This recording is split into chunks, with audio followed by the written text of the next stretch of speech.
Nous venions juste d'emménager dans ce pavillon, en banlieue. Un quartier bien cliché. Calme, des voisins amicaux, des clôtures, enfin tout quoi. Il va sans dire que c'était supposé être un tout nouveau départ pour mon fils de 3 ans et moi. Faire table rase du stress et des ennuis de l'année précédente. J'ai vu l'orage comme une sorte de métaphore de ce nouveau départ. Un dernier show théâtral avant que la crasse et la saleté du passé soient balayées. Mon fils l'a apprécié, même s'il n'y avait pas de courant. C'était le premier gros orage qu'il avait jamais vu.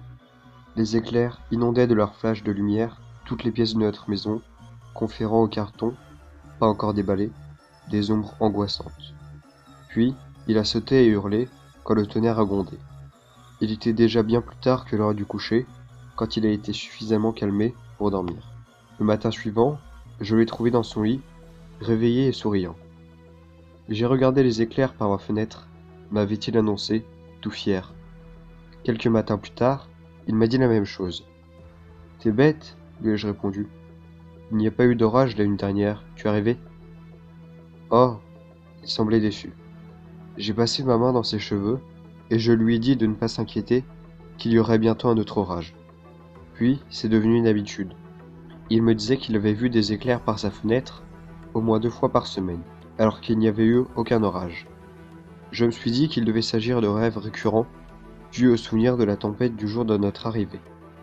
En y repensant, c'est normal de culpabiliser. Tout le monde m'assure qu'il n'y a rien que j'aurais pu faire, je ne pouvais pas savoir. Mais je suis supposé être le protecteur de mon fils, et ces mots de réconfort sont inutiles. Je me vois revivre constamment ce matin-là. Je prépare mon café, je verse du lait sur mes céréales, et je prends le journal du jour pour y lire en première page que les autorités locales ont mis la main sur un pédophile. Apparemment, ce mec choisissait des cibles jeunes, généralement des garçons, rôdait autour de leur maison pendant un temps et prenait des photos d'eux par la fenêtre de leur chambre pendant qu'ils dormaient. Quelquefois, il faisait plus que ça.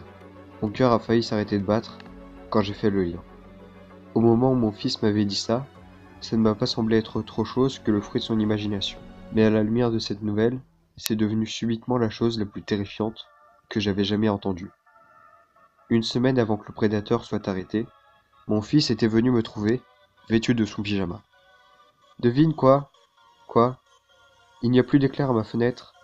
Amusé, je lui ai répondu. Ah, c'est bien, ça s'est finalement calmé, hein? Non, maintenant, ça vient de mon placard. Je dois encore voir les photos que la police a recueillies.